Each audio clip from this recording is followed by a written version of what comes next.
Hello and welcome to Socialism, the Marxist podcast from the Socialist Party. What is going on in the Scottish National Party? Why are its leaders embroiled in a feud? And what does it mean for the independence movement? What approach should socialists take to such disputes? And how do socialists see the struggle for Scottish independence? What can the working class, confronted by a Tory COVID austerity tsunami, take away from these events? This episode of Socialism looks at how the war in the SNP is exposing the rottenness of the nationalist leadership.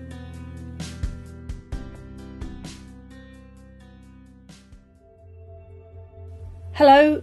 Today we're joined by Matt Dobson, a member of the Executive Committee of the Socialist Party Scotland. That's the sister party of the Socialist Party in England and Wales, and both part of the Committee for a Workers' International. Hey Matt. Hi Sarah. And thanks for joining us today. The reason that we're focusing on Scotland today is that up until Harry and Meghan took over, what looked like another family feud was dominating the news cycle, and that was the one within the Scottish National Party. And we're hoping that you can today bring us some Marxist analysis of these events that have been taking place in the SNP from a working class viewpoint, because we think that's going to help us make sense of it all. So we've been hearing about hearings and denunciations, divisions and selections and more. What's going on in the SNP, Matt? Are there major differences in the politics of the two camps that are emerging? Are there different ideas about the way forward for Scotland between the sturgeon and the salmon side? Can you cast some light on all of this for us, please? Yes, so it's really a civil war, factional civil warfare that has dominated the political and press agenda, not just in Scotland, but probably in the UK media. And what you have is a parliamentary inquiry in the Scottish Parliament into the Scottish Government's handling of sexual harassment allegations against former SNP First Minister Alex Salmond. And you've had lengthy evidence given by Salmond and then obviously Nicola Sturgeon, who's the current First Minister in the Scottish National Party government, both given hours of evidence. On the one side, Salmond has said that there's a witch hunt being whipped up against him by the Scottish government, the Scottish legal establishment and the civil service. He says that Scotland's leadership has failed and that the current SNP leadership wanted him jailed. Sturgeon, on the other hand, dismisses this all as an absurd conspiracy theory. And this very bitter struggle has now spilled out into the broader independence movement. And really the bloodletting started way back in 2018 when the Scottish Government began investigating complaints of sexual harassment against Alex Salmond that were brought by two female civil servants. And obviously, this was around the time of the Me Too movement in society. There were new procedures that were drawn up by the Scottish Government for handling complaints of this nature. And basically, a report was handed to the police, who began their own investigation into the actions of Alex Salmond. And Salmond responded to this by taking the Scottish Government to court over the way that their investigation was handled. And basically, there was then a judicial review process because it emerged that the senior civil servant who was conducting the inquiry had had previous contact and previous discussions with the two complainants that had come forward. And obviously that means that the Scottish Government had acted in not just a biased way, but an illegal way in the way that they conducted the investigation. So that's what the parliamentary inquiry is into. And the result of that judicial review was that Alex Salmond was awarded £600,000 in public money to cover his legal costs. Now, obviously, Sturgeon, in her evidence last week, she admitted that the Scottish Government and the way that they handled the investigation had made a catastrophic mistake. But the questions are being raised. Well, how was this mistake made? But also, why, if they knew that the mistake was made, did her government continue to defend the case during the process of judicial review throughout 2018? Because more and more evidence has emerged that their own lawyers, their own legal team were saying to them, look, this case is unwinnable, that you've politicised this case in a factional war. And also it's emerged that the Scottish Government withheld key information from their own lawyers who were trying to defend them in the judicial review. Now, obviously, after Salmond won the judicial review case, there was then a criminal trial in 2019. The police charged Alex Salmond with 14 counts of sexual assault, including attempted rape, and there was a jury trial which gave a verdict in March 2020. Now, Salmond was found not guilty on 12 counts. In Scotland, we have a verdict also called not proven, and one of the charges was dropped. I just want to make this very clear. It has to be said from Alex Salmond's own evidence and the proceedings of the trial in the High Court that it's absolutely clear that Salmond, although the verdict found him acquitted of the serious charges, that the trial and the evidence in the trial, including his own evidence, it was clear that Salmond acted in an extremely sexist, predatory and unacceptable manner towards women that came forward with complaints. But of course, as a result of the judicial review and also the criminal trial, the opposition parties in the Scottish Parliament and also Salmond himself then demanded parliamentary inquiries. And the question is raised by these inquiries and by this scandal whether Sturgeon, as the First Minister, broke the ministerial code in the way that the initial investigation took place. Parallel to the current parliamentary inquiry is also a judicial inquiry led by Judge Hamilton. So that is also reporting in a couple of weeks over whether Sturgeon broke the ministerial code. Now, a theme of this development has been the Scottish Government refusing to release key evidence, of meetings and other evidence to the parliamentary inquiry. And that's despite 2 votes in the Scottish Parliament, majority votes saying that they need to release this evidence. And the evidence that has been released has been incomplete and extremely slow. Now, it's still possible that either the Hamilton inquiry or even the parliamentary inquiry could find that Sturgeon did break the ministerial code. And that would raise the question of her resigning as the First Minister. And also, it would have implications for those around her who acted, we would say, in a conspiratorial way during the investigation and the case. But the way things have played out, it seems that it's most likely that Sturgeon will continue to lead the SNP into May the 6th. Now, you raised an important question about the political differences in this civil war.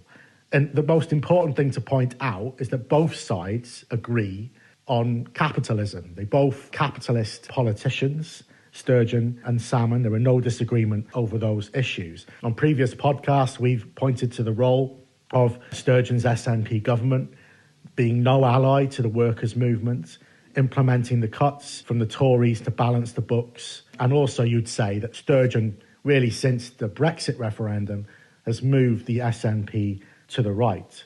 But of course, it must be remembered that Alex Salmond, who was the First Minister from 2007 until 2014, was also a capitalist politician who pursued the same strategy of implementing Tory cuts, but also his main case for independence, laid out in the 2014 White Paper, outlined a reduction in corporation tax. So that shows that he is also a big business politician. The main difference is a tactical difference as to how to respond to the British state and the Tory Johnson government's intransigence over the question of a second independence referendum. Sturgeon is increasingly seen as too timid, and the people around her, like Ian Blackford, the leader of the Westminster SNP, that they just want a legal referendum negotiated with Boris Johnson. Salmond, who's actually outside the SNP at the moment because he had to resign, but the people inside the SNP who support him, including Joanna Cherry and Kenny McCaskill, they take a slightly more combative approach and would criticise the timidity of Sturgeon. There are also divisions over the Gender Recognition Act. Cherry and McCaskill do not support the right of trans people to self-identify, but both sides in that debate fail to put forward a class position, the need for a united struggle of all against oppression. And really, you could begin to see maybe not before the election, but certainly afterwards, that this current division could crystallise into a split with a kind of populist wing splitting away around Cherry, McCaskill and Salmond. And even before the election, the possibility isn't ruled out that Salmond could stand on the regional list against the SNP on a pro-independence ticket. So that kind of goes into all the ramifications and current events with the Civil War. Thanks, Matt. So my next question was going to be, which side does the Socialist Party Scotland take in this feud? But I think you've made the case why that question is not relevant here.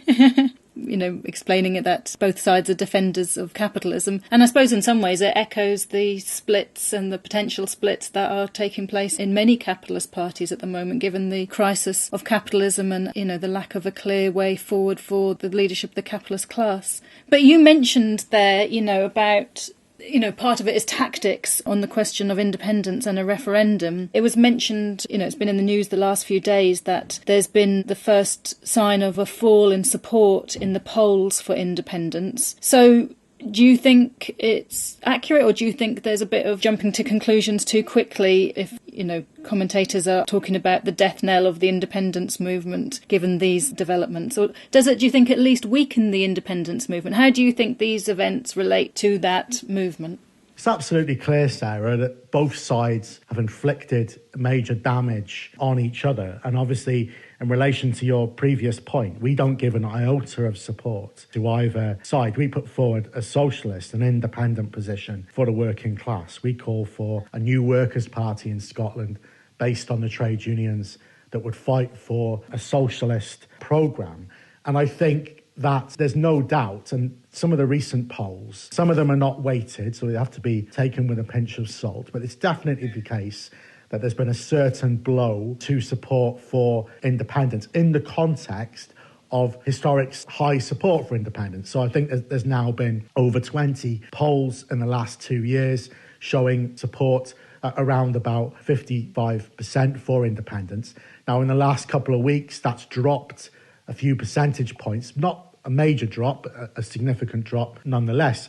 It's not surprising, really, because, working class people and generally people in society of all classes struggling with the impact of the pandemic, but also are looking at this war and are seeing, the Scottish government and the SNP leadership behaving in a very secretive manner. They're also repelled by the actions of Salmond, and questions are raised in people's minds about the question of an SNP-controlled independence. And obviously, we said all along, and we've pointed to their record on austerity and capitalism with this, we raised this in the 2014 referendum, that the pro-capitalist nationalist leadership, the SNP leadership, are, in the final analysis, a barrier to the struggle for democratic rights and independence. And this whole civil war and scandal obviously adds to that position. However, the social conditions that exist in society that mean that the most combative layers of the working class and youth still look towards independence as a way out of capitalist misery and austerity means that there hasn't been a huge collapse in support for independence. Damage has been inflicted, but there is still very high support for independence. We'll have to see how things develop, but it's absolutely clear as well, despite the kind of glee of the Johnson government, the Tories in the Scottish Parliament, and also obviously Labour pursuing the issue, that the SNP and Sturgeon are still on to win the Scottish election on May the 6th, possibly even with their own majority, and certainly a majority of the pro-independence parties, if you include the Greens. And in some ways, the pandemic and the huge consequences of the pandemic still the main issue in people's minds. And the question of the recovery, what kind of recovery are we going to see? Those are key questions for the working class in Scotland. And that, in a way, does mean that there's less attention on what has taken place in the SNP civil war. Thanks, Matt. That's really useful insight into what's going on. I suppose people might be thinking, and there'll be hope, I imagine, amongst the other parties in the Scottish Parliament, that this feud in the SNP might create opportunities for them. Labour's just got a new leadership, hasn't it? What would your take on that be? Well, as I said earlier, obviously the Tories were very vocal. They're the second party in the Scottish Parliament. They were very vocal in terms of calling for Sturgeon to resign. And I think it's still the plan that the Tories will put a vote of no confidence into the Scottish Parliament, which probably will not succeed because the Scottish Government has a majority with the support of the Greens. Labour were slightly more cautious in terms of, let's wait for the evidence to come out. But they obviously still raised the issue. But like you said, recently, the Scottish Labour Party had a leadership contest, and really this confirmed the trend of the millionaire tendency, the right-wing, pro-capitalist, Blairite millionaire tendency taking back control of the Labour Party. A few months ago, Richard Leonard, who came from the left of the party, resigned, basically at the request of Labour's big business backers and Keir Starmer. There was then a leadership contest, which was then won quite convincingly by Anas Sarwar, who is actually a millionaire. And Sarwar's programme is to drag the Labour Party back to the right, and his position on the national question is to completely deny the right to self-determination, completely rule out the question of a second independence referendum, and also obviously oppose to independence. So it's actually likely that Labour will probably lose support in the forthcoming election. So in terms of how it benefits other parties, we expect that the Greens maybe will increase their number of seats.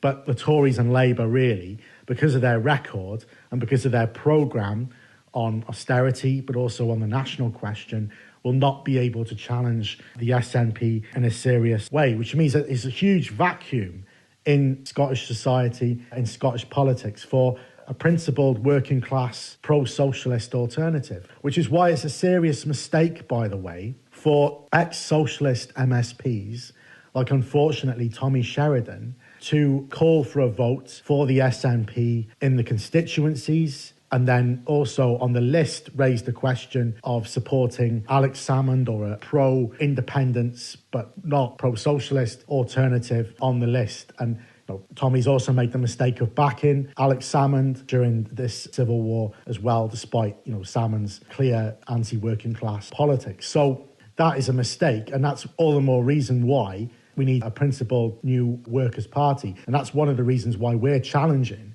in the Scottish Parliament elections on a wide basis. We're standing in Glasgow, the West Scotland, the Highlands and Islands, and seats in Aberdeen and Dundee. We're putting forward a socialist case to over 1 million voters in the Scottish Parliament election, standing as the Scottish Trade Unionist and Socialist Coalition. And I guess that leads us on to the last thing really that I wanted to ask you about this whole situation, which is, it's dominating the news, but so is the COVID crisis, the poverty crisis, the austerity crisis are dominating people's lives. So what are the main takeaways from these events for working class people looking to escape the ongoing Tory COVID austerity onslaught and the tsunami of cuts that are coming down the line, as indicated by the pro-billionaire budget last week? Yes, I think that's a very important question. We've had now nearly 12 months of this pandemic where the Scottish Government fundamentally have made, with some slight differences, but all the same mistakes as the Tories in terms of mishandling the pandemic, the high care home rate death in Scotland having an overall death rate which is one of the highest in Europe, the social crisis which is erupting in Scottish society in terms of poverty, in terms of widespread food bank usage, the insecurity over wages and work, the drug epidemic crisis, and also the concern about the strain on public services from the cuts. Now, you were raising about the budget, and the Tories were, raising in the Parliament in Westminster, there's 1.2 extra billion pounds for Scotland. That will have a certain effect. The Scottish budget is being discussed this week and will likely be agreed between parties like the SNP and the Greens. There are some things in the budget which temporarily will have an impact. So there's going to be a payment for people who receive council tax benefit of £130. Public sector workers who earn under £25,000 a year will be getting a 4% pay rise in Scotland if the budget is agreed. And cuts to services are slightly less than they were last year, And the extra money that's coming from Westminster means that they'll be slightly less than what they were projected a few weeks ago. But as we know, because of the conditions of capitalism, the Tories are not going to be able to borrow forever. There will be a COVID bill implemented on the working class, including in Scotland. Despite the fact there's extra money, the SNP, are not giving a pay rise to care workers who work in the private sector. They oppose the collective bargaining of care workers. Really, public sector workers need a pay rise of 15% to reflect their role in society, but also what they've lost through austerity. There will still be cuts in the councils because of the scale of the crisis. The furlough scheme is still, a cut in wages, and it's an open question as to whether even the growth forecasts for recovery, whether they're too optimistic, and the major problems that exist in the Scottish economy, which was in recession even before the pandemic, and, industries like hospitality, tourism and retail, which, are key bedrocks of the Scottish economy, whether they'll be able to recover. And our position is this. We say that actually the SNP and the Scottish government are failing to use the powers that they have, the financial powers. The Scottish Parliament can borrow money, it can use reserves and underspends, but also importantly, it could set a no-cuts budget and wage a struggle against the Tories in Westminster, force them into another U-turn and not just get an extra 1 billion, but demand the 3 to 4 billion that's been stolen from Scotland by Tory cuts and austerity. Mobilise a mass movement, a mass campaign of the working class in Scotland, unite with the trade unions to force a class struggle against the Tories. And that struggle against the cuts could be linked to the struggle for democratic rights, could be linked to the demand for a second independence referendum.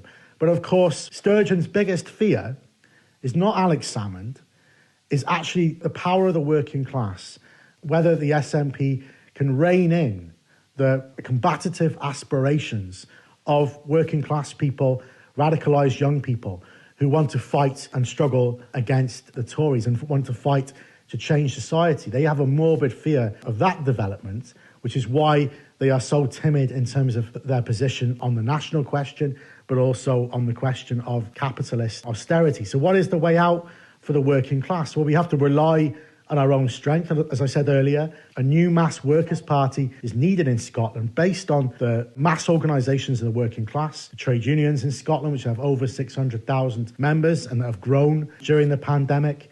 A force that was able to put forward a socialist position on the national question, calling for an independent socialist Scotland, but also calling for support for the struggles of working class people in England and Wales, in Ireland, calling for a voluntary socialist confederation of an independent socialist Scotland, England, Wales and Ireland. Uniting the working class in struggle against capitalist austerity and also for democratic rights, which is what we're flying the banner for. Really, this crisis, this civil war in the SNP, exposes the rotten underbelly of the capitalist nationalist leadership and really working class people who face many struggles, many frustrations and are disgusted by the corruption, the sleaze, but also by the common misery that they face because of the policies of the Tories in Westminster, but also the Scottish Government, the SNP who've been in power for 14 years, who are in reality the political establishment in Scotland,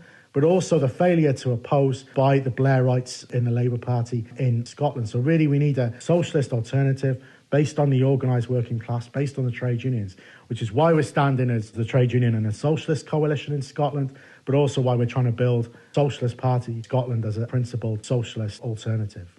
That's brilliant, Matt. Thank you very much. And we really appreciate you taking time out because it sounds like socialists in Scotland have got their hands full kind of trying to get these ideas out there and fighting in the elections and, trying to offer a way forward for working class people. So we really do appreciate you coming on the podcast today and explaining all of that to us from Glasgow. Take care. Good luck. Thanks, Sarah. Bye then. As always, if you like what you've heard, recommend us to your co-workers and friends, donate to help fund us, and if you agree, join the Socialists.